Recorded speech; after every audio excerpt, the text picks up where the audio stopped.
now to what brings us here.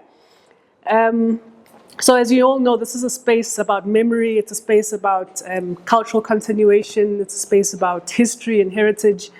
Today's event is titled 7 and 8. It's essentially a collaboration between two artists, two professionals, two friends who are born a day apart in the month of December. So it's not just a poetic alignment of time, but it's also about professional practice. It's also about synergies in the works that they do and their thoughts and how they approach their work. The first edition marks Mr MediaX, or Simphiwe Xulu's reintroduction into the Joburg scene. So he is a KZN-born artist. He's been living in between Joburg as well as KZN, and he's done a whole lot of work over the last 5 years, which he hasn't exhibited or showcased. So this is him coming back into the Jozi scene and kind of just showing us what he's been up to over the last 5 years. The second edition is an introduction of Thobani K's now placement in Johannesburg. He's also a KZN-born artist from Inanda. So he now resides in Johannesburg. So this is just like a soft launch into, maybe not a soft, but a hard launch into the Joburg scene as a creative and as an artist to the Joburg audience. So at the core of this collaboration are a couple of themes which you'll kind of see emerge throughout the day as we conversate. The first is memory. You'll hear words such as apartheid. You'll hear words such as displacement, culture. There's a lot of words or themes that you will see throughout the program. And the program has been set into 5 main kind of activities. The first is that we'll be viewing a short film. Then we'll move on to a live listening session or a vinyl listening session. Then we are going to have a presentation by the two artists, the first being Mr MediaX, who will take us through his work, and then Thobani. And in between that, we'll have a moderated conversation as well as a facilitated kind of Q&A session where you are free to ask questions. But obviously, it's a very fluid kind of space as well as the program. So if you do have a question in between, please feel free to kind of just raise your hand and then ask the question, and then the artists will be able to answer that.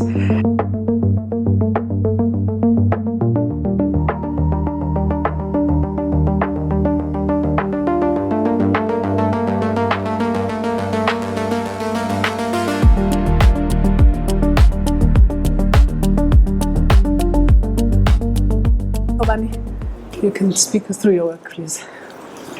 Hello, everyone. Thank you for joining us today. My name is Thobani K. My work deals with water apartheid, primarily now. But I would like to tell you, take you through a journey of just how my work has evolved over the years. So my story is fundamentally rooted in water because my family, they resided in Durban in an area called Escaping, which is located under Inanda. Inanda, I'm sure you probably have heard lots of dangerous, violent things about it. So that's where I'm from. So in the 80s, 1986 to be exact, they built Inanda Dam, which supplies water to the capital city of KZN, which is Pietermaritzburg. So that dam displaced my family in 1986. And when they displaced my family, I was born in here.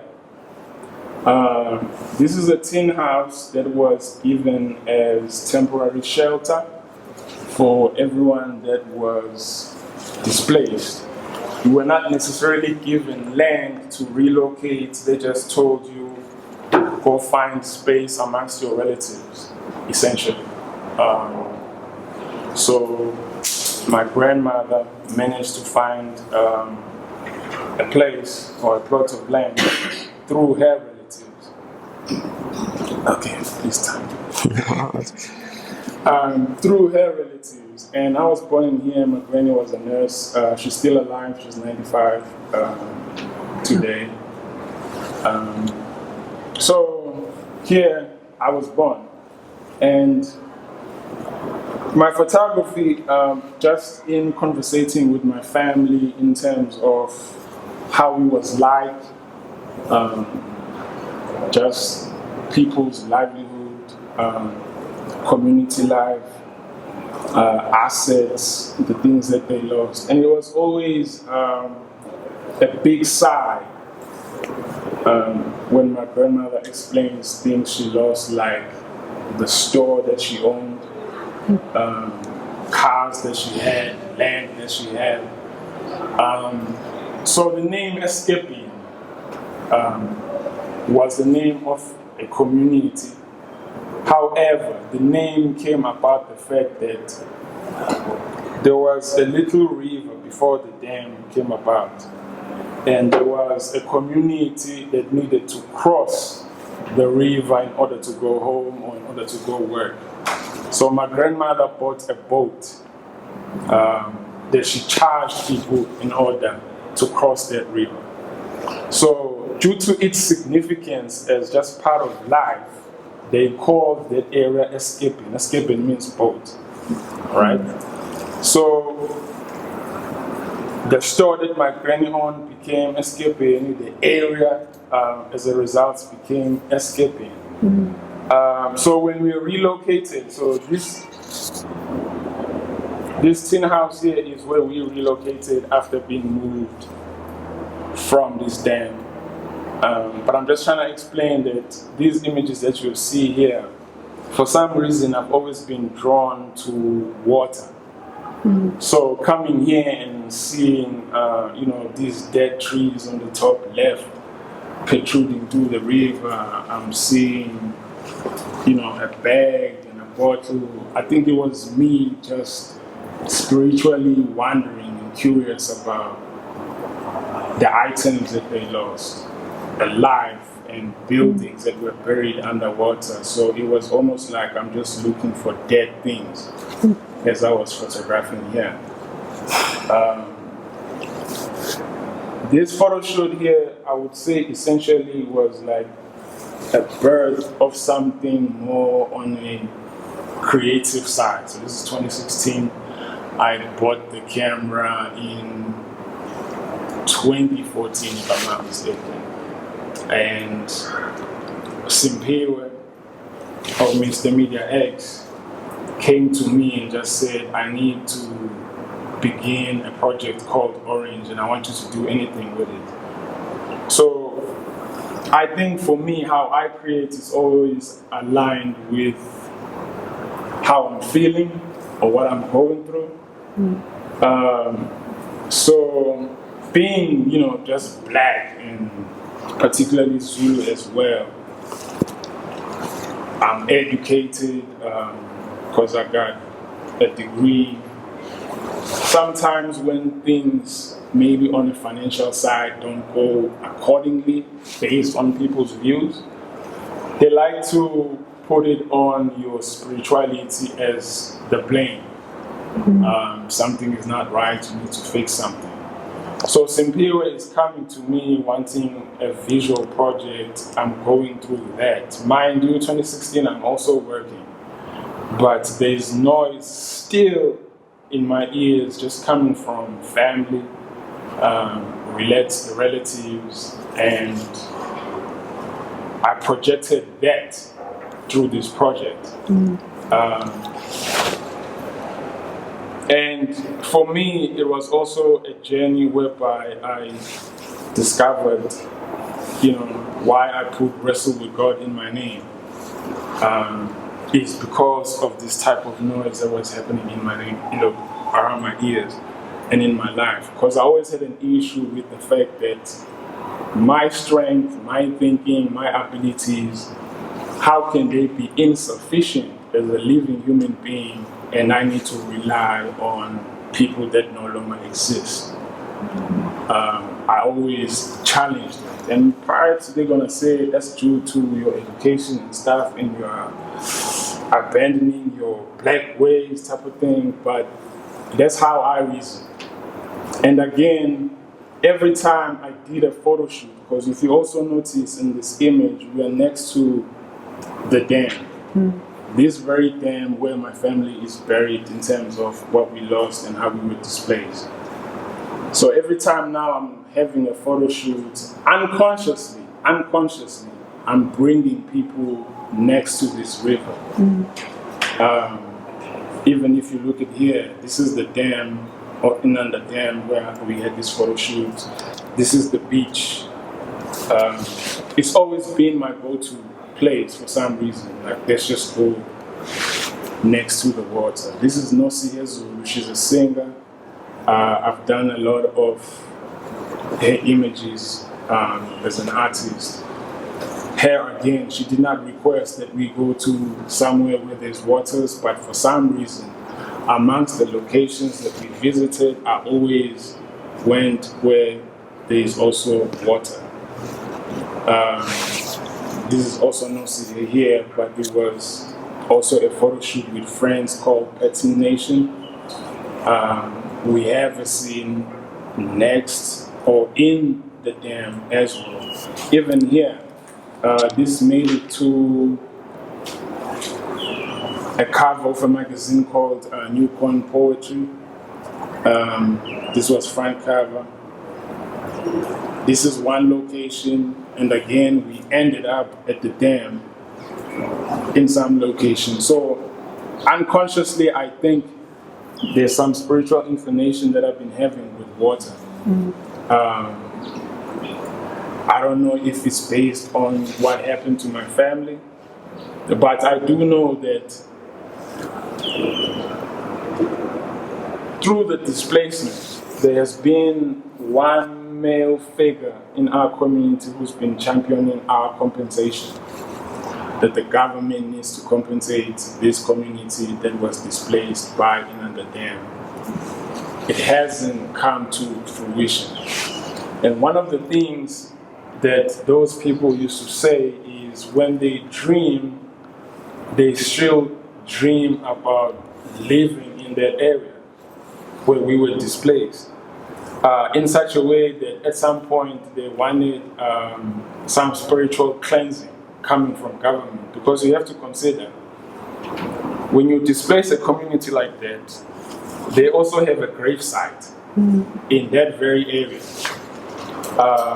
So it's also, I'm going to use the word possible, but I know it's for a fact that it happened, that when the time the displacing was happening, or the flooding happening, that this dam was filled like this, there were some new graves. So, as part of protocol, I interviewed this man that I'm saying he has been championing our compensation, and I recorded him with my phone, and he was telling me that he had a disturbing scene whereby he saw a white person with a small box. He equated it to the size of an infant's coffin. He had that box plus an X. And how he tells the story, he's making you go through his thoughts, and he said, I was wondering what is he going to do with the box and what is he going to do with an X. And he says he was digging up graves and putting the bones in these boxes. And now the question was, what was the X for? So in terms of a whole human being, an adult, trying to fit in a small baby coffin box like that, you're going to have to chop them up in order to make them fit in that box. So part of my project as well, in just, learning about the past and the heritage, I wanted them to take me to the mass grave where people were, buried essentially, because that is what they did. Once they dug up the bones, they went and put them in a mass grave. So people have been just disturbed that they lost relatives and graves that they cannot go and point again, right? So my work here was was like a beginning of how I'm telling the story of things lost and the things that people managed to save. So as I was doing this photo shoot here in particular, it was like a story of salvage.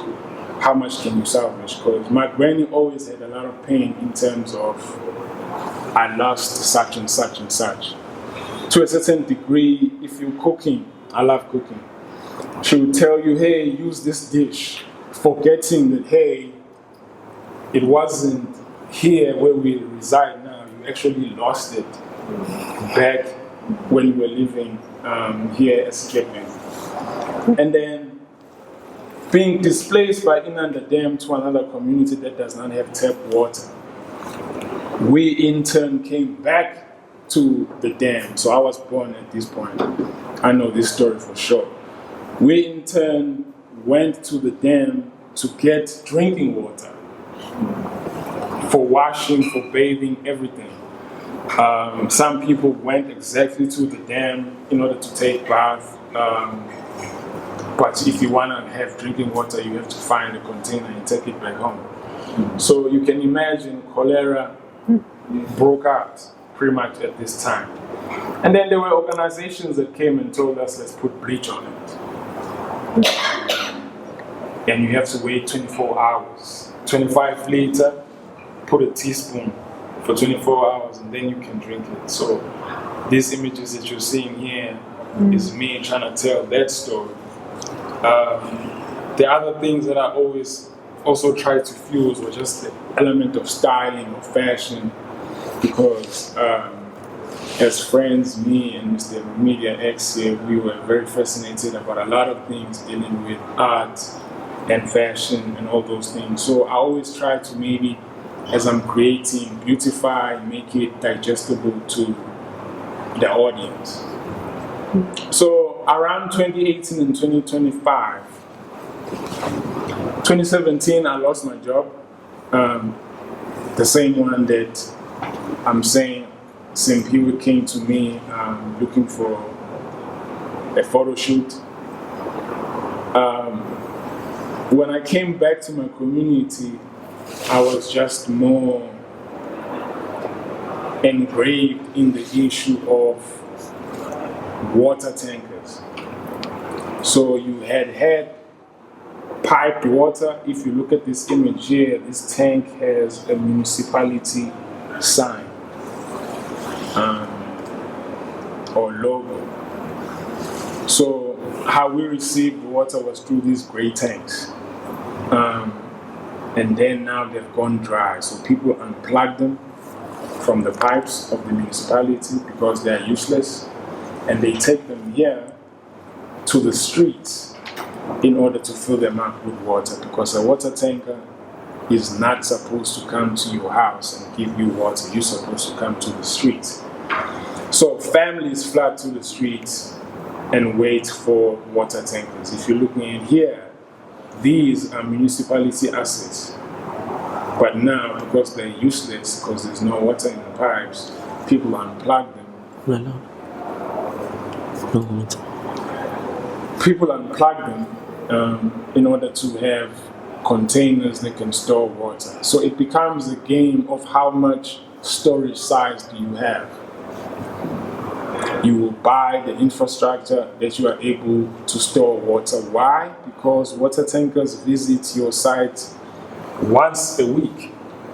So store as much water as you can to last you 6-7 days. In this particular scene, I was disturbed by seeing somebody storing water on a daily basis. Because again, it's about how much containers do you have. So anything that could hold water, take it to the streets and fill it up with water, because the water tanker is coming 6-7 days later. Depending on the weather as well. So even if it rains, it might not go down your street because maybe your street is muddy. So you're gonna miss out on getting water for that week. I also questioned old age, people with disability, as I was looking at this guy with a broken arm, he has to come collect water and do the manual labor of moving this into his yard, because it's not going to come into your yard or house. Babies, children, mothers, grannies, they all come here, and it becomes an activity and a labor for everyone. It has influence with how you build houses, because you need water to mix cement. Now you have limitations attached to that. You don't have water, you can't build. Agriculture. There are ladies and women around the ages of 60s and 70s that, they are farming cabbage, maize meal, and they're selling it. And it's impacted by water, because water tankers, you cannot survive on this. If you're looking at it from an economic standpoint, you're even killing car washes. And these are survivalist enterprises that people use in order to just try and survive. Not to also be sentimental, but it also has impacts in family life. This lady here is late because of COVID. So they used to go to church together. That's her husband right there walking away with two of her other children. That's a girl and that's her son, and this is the other son. So because one, the tanker does not have a specific hour, it means you could probably wait for it the whole day. So they got dressed not knowing when the water tanker is, so it became a designated job to stay behind and no longer go to church, because in this area it came on a Sunday. Actually, this is a Saturday. And then my work began to also move into the methodology of storytelling and creating, as I was telling the story of being displaced. And now I am mixing it with the current situation. I'm looking at how people cover these barrels from contamination like dust and cows. And now I'm using people or models to emulate these visuals that I see on the street. And yeah, that's my presentation around my work.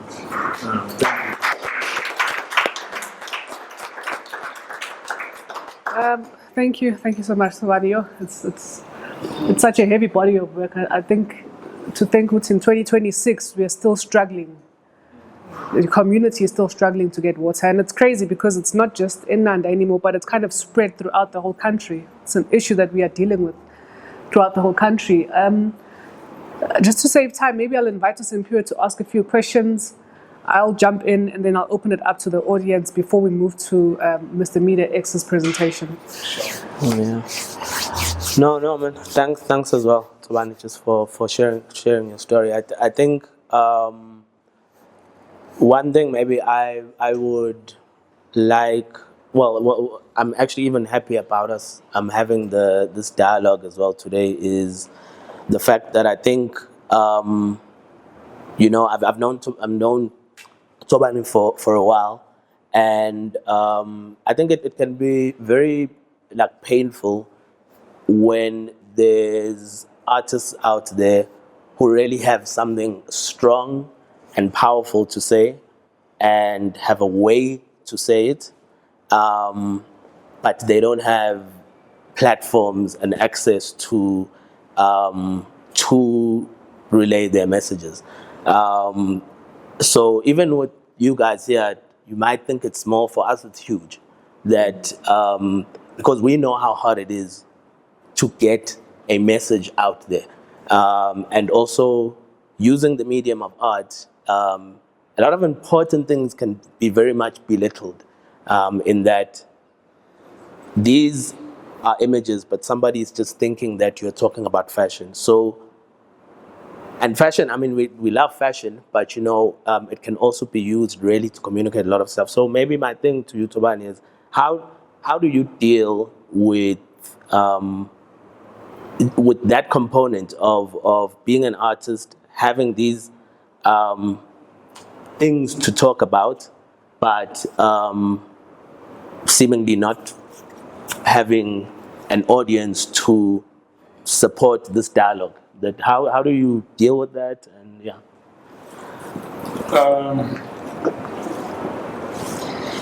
I think for me, when you speak about audience, honestly speaking, I had a question similar, and someone was asking,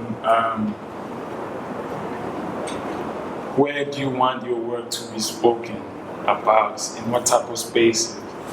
And my answer was in government. Because I think my project has been primarily around, the issue of social violence, the issue of water apartheid and displacement, and this one about water apartheid in the form of water tankers was me doing what I call maybe evidence. I'm producing evidence. This is the experience of people. Are you aware, Mr. Government, or not? That's how I started. So I would say that's where I go first in terms of caring about that. I've gone in rooms like, I've done presentations in webinars where Umgeni Water was present amongst many other organizations. I've gone to a municipality meeting and I spoke about this to a degree whereby I was shut down in the room and I had to walk out because the water tanker issue is not something that people really look at as an injustice.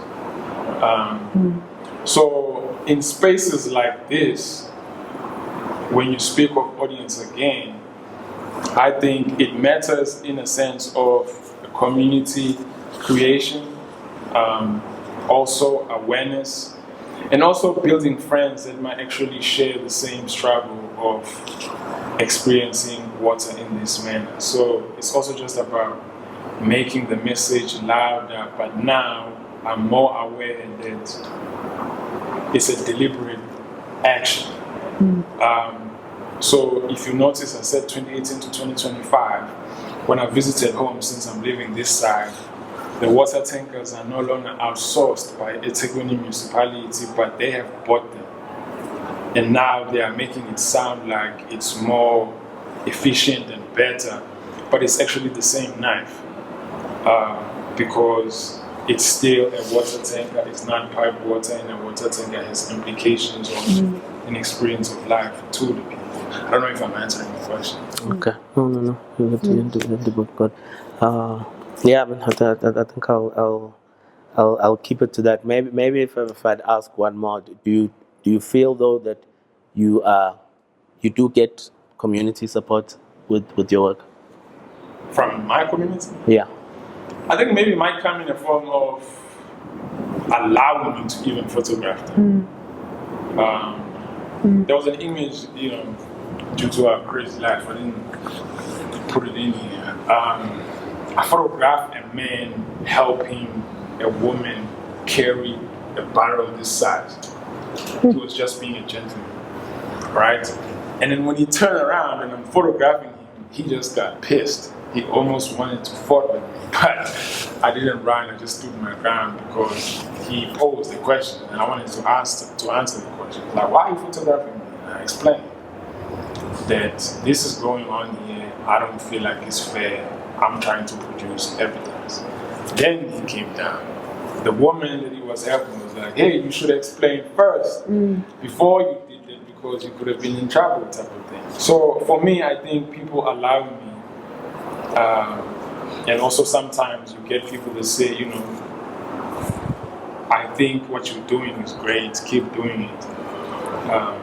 It's nice to hear. versus if I were to go to a certain area and people say, don't photograph me.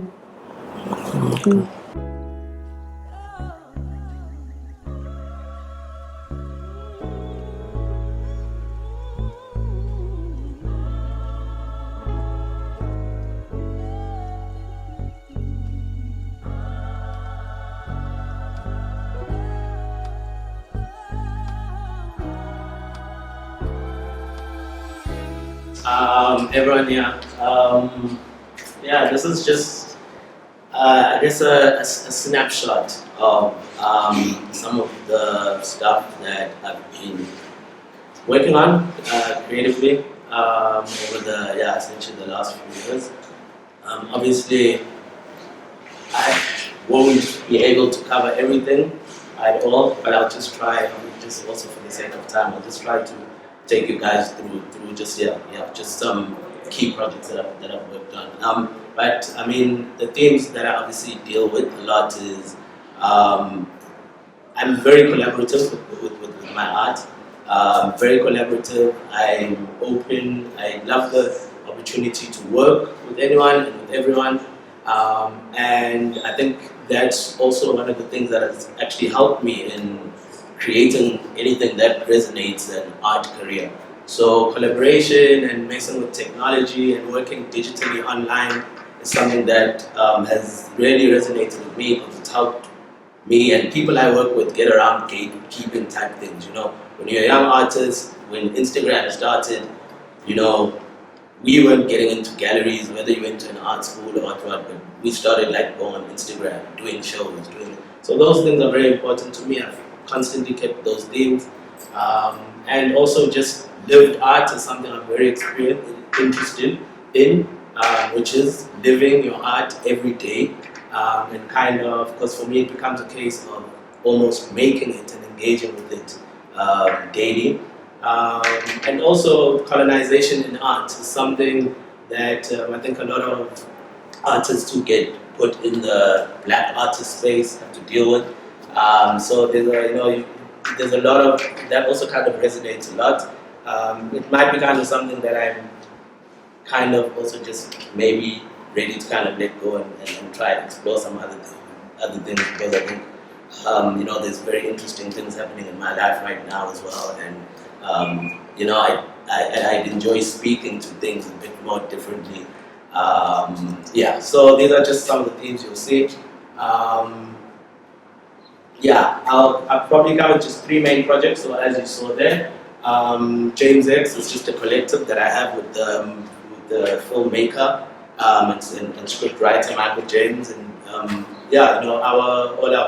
we've actually got 2 films that we've done, and the aim was for us to do a trilogy of artwork of films which specifically focused on the gaze, just the gaze in art, the male gaze, the white gaze,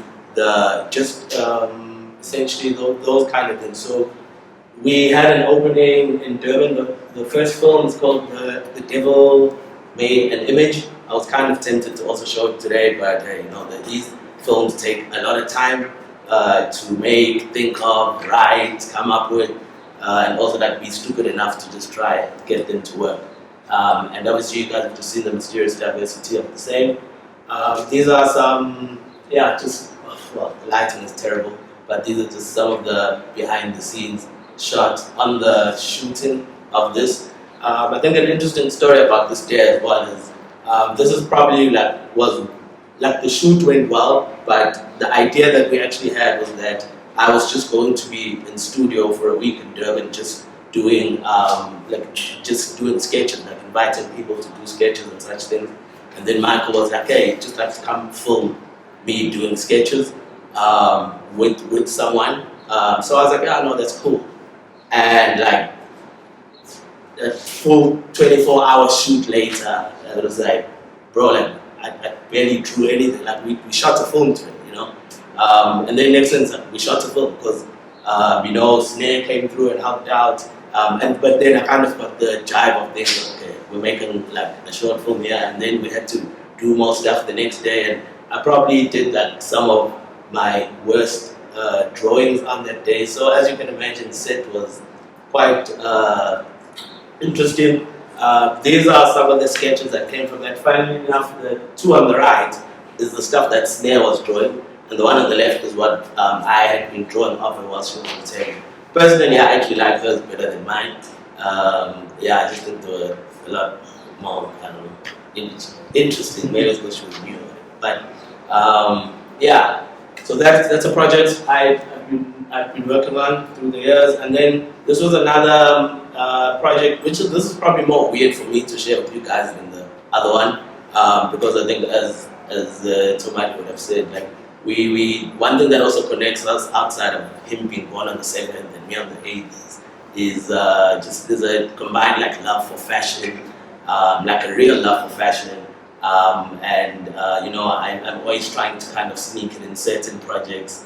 And this was probably the time where there's a project that I did back home in Eshowe where essentially as well, not much was going on, but there's this lady that I kind of been working with on certain things, and then we were just like, hey, let's just try and give this a go. The team wasn't like professionals, it was like young, you know, it was young like photographers, artists, whatever that we worked on with this, and they were taken care of, though, by the way, everyone was taken care of well. And my thing with this project is funnily enough, how I approach art is very different to how I approach like design and art direction related work. When it comes to art, I'm very much the idea will find me. So it's like there's this feeling where it's just like I have to do it, like, and I have to find the things to make it happen, you know, find the things to make the parts go pop, you know. So this was that kind of project that I felt the need to do it because Reinterpretation Forest is a very special place in Eshowe. Funnily enough, it's like a very green forest, but now it's very museum for bird watching. It's like, you know, it's got all these sexy vibes about it. But what actually Reinterpretation Forest used to be back in the day was during the Anglo-Zulu War. That's where Zulu soldiers used to actually bury the warriors. Zulu warriors were buried in Reinterpretation Forest. So it's like it's very green, very spiritual, very fairy tale vibes. And there's all these politics around it now where it's, you know, it turned into this like cute, you know, that bird watching place. But you know, there is this other element of it of like, you know, our ancestors who defended the land, literally, you know, their bodies are in the soil here. And obviously there's like, you know, the land, obviously, you know, that's you know where that's going. But yeah, so this was like really an attempt of mine to kind of see how, you know, the orange man would approach fashion and styling. And yeah, it was really like intense shoot, and Thobani actually also worked with me on this on like post-production elements of this. So you know, this was like, you know, it was fun to do, crazy to do, but I think we just did it. We came up with some concepts, and there's quite a bit of work that we've also done with this lady as well, and also the stuff that she's wearing is stuff that we've gotten custom made as well. Obviously the gloves, if people want gloves, cheap gloves, some gloves there as well. But it's that in itself. The project with the gloves is like a lady who does fashion design, who we worked on like for years, just slowly building these gloves in this project. And again, like with no real end goal destination outside of the fact that we just think these gloves could be like the flyest thing ever. So we just keep building them, making them, prototyping them, and yeah, you know, sometimes they work out really well. Can anyone tell me where this is from? Sitting here? This doesn't mean anything to anyone here. Doesn't resonate to anyone? All right, cool. We'll get back to that. I will not be spoon feeding. But this is reference to the very like there's an artwork by a performance artist, and yeah, that's all I'll give you with it. But it was also fun to do here. Yeah, so this was and then lastly, just to touch on the Orange project, which I look at as a decade-long exploration of color and digital performance. I think whoever heard Thobani kind of break down the project as well, like with how him and I work, I think maybe the element of freedom, creative expression and freedom is also a big thing to me when it comes to art as well. And there's always this hope and intention that if I'm working creatively with guys, there's this thing of like allowing people to create within their space, because I really think Thobani's work is like, it's amazing. And at the time when we started working together, it was like every kind of person I worked with just building the Orange project was like, bro, the color's orange, let's just like do something, do whatever. And a lot of like interesting things came from it, you know, like photography, people took me on the street, I walked, it just got like, wow, this is actually probably the safest thing. This was a commission from my sister, by the way, which is obviously just a painting that I did during, that I've done during this time I've been working in the color orange. This also is, you know, just people this speaks to the colonization elements. I think you've seen a lot of artists also do this, where there's this thing of trying to reclaim our narrative. If you come from this whole gallery systems side of things, and you're a black artist, like, it's almost the public do this without recognizing it, but all we ever get told of is just like all these like these like white artists before, and like how great they were, and it becomes like overwhelming. So I'm sure you guys have picked up a lot of artists relating to or reacting to the subject matter this way. So you just take like these famous European paintings, and like all I did is I take that and I put my friends in there, you know, people who just like are very interesting to me, and then, you know, personalize them. And I don't know, I also think I was kind of angry about the whole situation, because I think there's some like phenomenal like artists with like shit to say, and as you see in Thobani, it's like he's, you know, sometimes it's like it's cool, like I don't need to know what Picasso did when there's a guy who's dealing with water access and he's making the art of his life about it. And, you know, it's not like he's being platformed on galleries, so it's almost this kind of thing of a lot of like artists struggle with that, you know. So this was just also related to that, and just speaking to colonization in art. These are some of the performance pieces as well from the Orange project. The one on the left is one where a guy just took me to Ebage, and that was just crazy, because he's like, he said, let's paint me in orange and just walk for like, this lasted like 3 hours, and it wasn't like that crazy, but obviously working in Texas and, you know, we captured it on film as well, which was interesting. But yeah, a lot of stuff happened. But also, you know, you'd be surprised that people were also just very, you know, they just let it be, they let it exist. Like, okay, cool, here's where us guy is walking, you know. And so we made like a whole thing of it, like a whole dance, a whole play on it, like on there. Some people came through, you know, supported.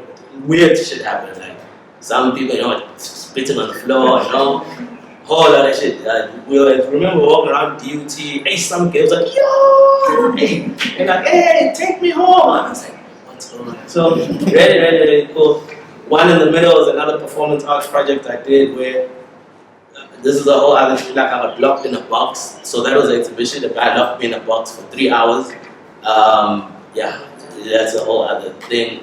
And the picture on the right was actually Mandisa, where we worked on the Orange project as well. I don't even remember how we got to this Mandisa, but this was like quick on the go. I was like in Durban, where like 2-3 hours in, and we're like, let's just do it, you know. So it was kind of that type of energy as well. These are the vibes, I guess, you know. This man and I think we're connected for life. He doesn't even know. Like, this is one of my favorites, because, hey man, I'll probably see this guy in heaven again, you know, but I feel we're connected. And I was driving my little Tata at the time, RIP to my Tata, you know, good time.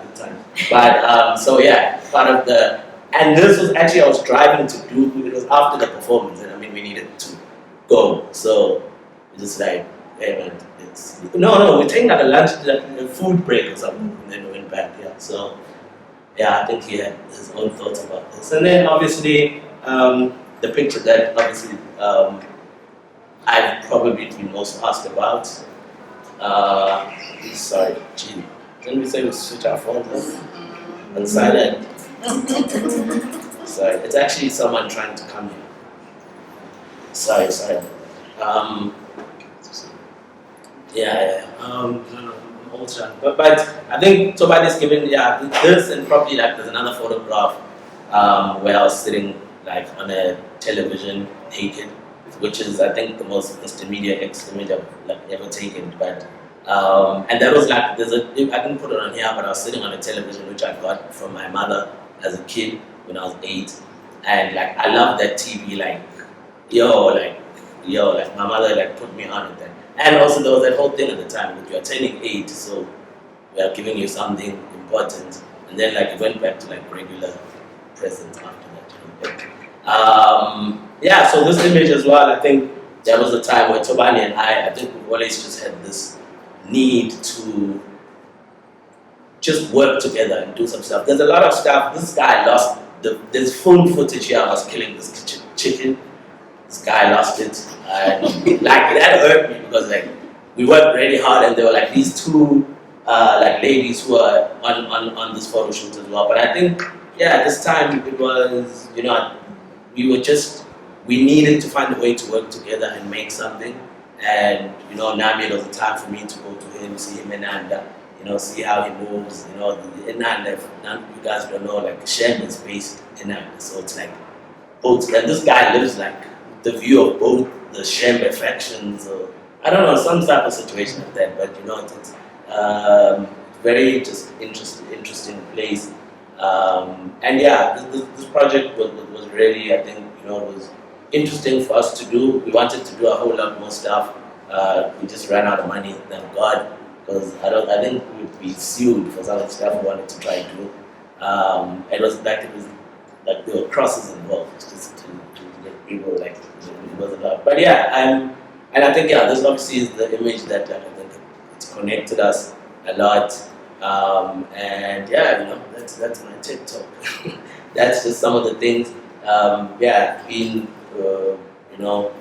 working on since the last time I probably exhibited, and I think from my side, the work always continues. I think it's always weird for me when people like, oh, are you still making art? Or, like right now, I'm working like this guy brought me to Joburg at gunpoint, and it's just like really cool opportunities where we're working on this agency called the Story Lab, and just that in itself is just another layer of how one can push themselves creatively, how one can. So for me, I've never had this issue of like when I'm like I never stop making art. Like it's just like I'll always find a way to do it. It's not a time sensitive thing.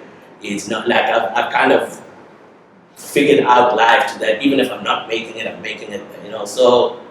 So it's been interesting just getting back here and being open to like more opportunities, and hopefully this was just a chance for us to just share what we're doing with some people. I think anyone here who's ever tried something within the arts or creatively, just it's difficult, it's hard. You are in whichever way you make your best art, like it or not, you are naked in front of people. That's my kind of thing.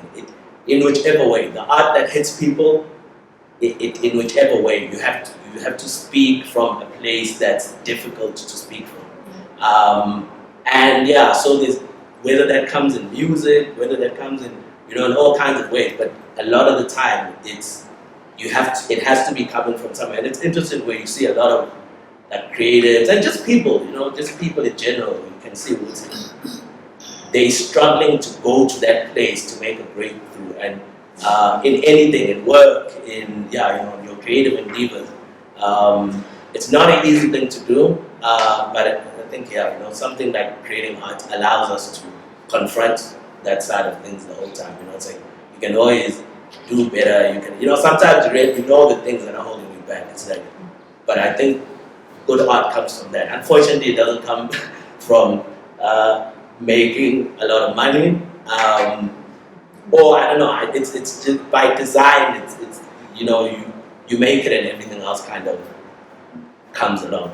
That's kind of my thing about it. I think the blessing and the honor is to make it because you see how people are just scared to do it and to make it. So it's like, hey man, it's just art, bro. But you can sing it, you can do poetry, you can write books, but if you're willing to get naked somehow, I think you're already connected to art. And I see that people do this. People do this in business, people do this in actual art. So yeah, that's pretty much it. Yeah.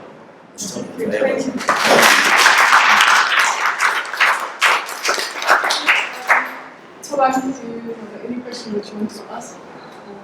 Thoughts around his work? I mean, you've worked with him over the last, 10 plus years? I'm scared to ask after that James intro video.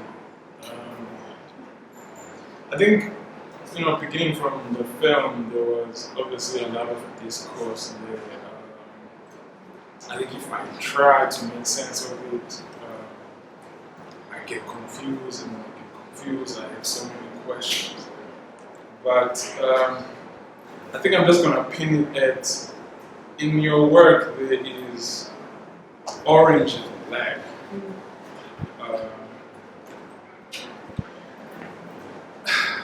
You painted the white subjects in colonial arts, you painted them black, you imagined slave lashes on a white naked body. You asked me to paint a girl, make her skin darker. So I'm just wondering, what is black to you? What is orange to you in just the subject of black?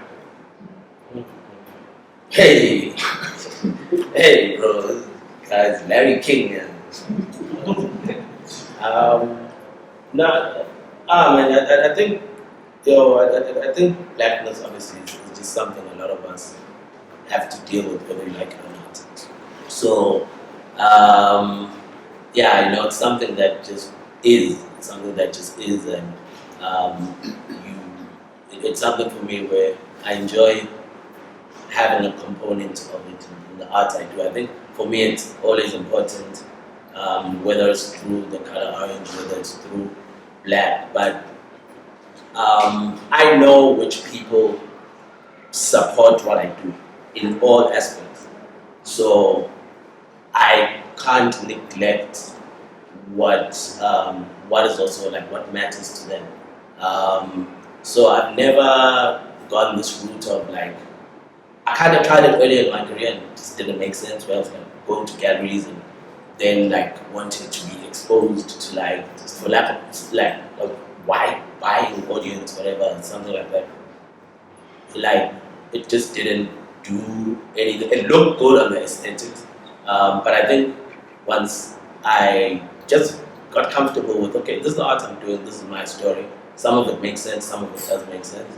It came out orange, it came out black, and the people who, for some reason, just supported this thing in all kinds of ways are the community who, my community who keeps. So I maybe that's how those colors just keep coming up. I kind of need to speak for them because I think it's frustrating. Sometimes being black, we all know it's frustrating. Sometimes you've got good ideas, you work hard, but you're black. So you're saying you landed on the color orange based on the reception of people, or is there a meaning of all the colors that exist? Why you go for that orange? There's When you pass out. nah, man, there's so many things I can say with that, man. Like I think when I'm zoned in on things, I'm obsessive about things as well, intentionally or unintentionally. I think those who know me know that I can be a bit off the grid. It's not because I'm trying to discuss, now many things I'm to be on the grid, and then like, it's like, bro, like you're off the grid, bro. So yeah. It's She's like, a lot of it is just a response to art making, man. I think it's for me, it's just cool to be an artist and be able to create, and maybe that's like the fight I'm always in. That's why even when I came to it, bro, just do anything, what is it the financial issue? We want to work that out. Let's okay, cool. Now let's just do anything. And I don't know. I think whether you're black, white, but like if you have that like opportunity as a person to just have someone believe in you to do anything, I think, bro, we know what it took for us to do this. Like I don't even think this, you know, this was like it was like a day. It's like, yes, there was planning behind, but all it took us was a little time and intention. You know? So yeah, I don't even know if that answered the question. Yeah. I find that interesting. Simply we've looked at your different bodies of work, and there's film, there's photography, there's digital elements, there's performative. There's just so much. How do you decide which medium fits which concept? I let God decide. I don't know. I think I just get blessed. I think to work with people I enjoy work like, and that's what I was saying earlier. The element of collaboration. Sometimes I want to do something and I don't, for example, have the capacity, but somebody's just like someone I'm following is just like doing it, and then we have a conversation. It's like, can we meet mine? And then boom, done something like dope. So and that's kind of the thing. And also maybe coming from like art school as well. Maybe that's where I very much broke from like having to paint and stuff like that. When I was in that environment, like I would have to go home and like, like my mother tries to grasp me. I got a very supportive mother. Hey, telling me you have to buy paints and boards, and it's like it's hard to just understand, these things because those things are very expensive. So now you're in school with like these kids who are just like they're going to the UK in the holidays to just like for them it's like it's art things like some cute like thing or so. What is it? How do you decide which medium to use? How do you know the concept? Yeah. So I just think being when I was studying and like when I was studying and doing like the whole art school thing, I think I saw then that if I don't have like if I can't afford these like paint brushes and this Apple Mac and like what am I doing in varsity? Like what am I actually doing? Then I just became resourceful. I just became resourceful and thank God like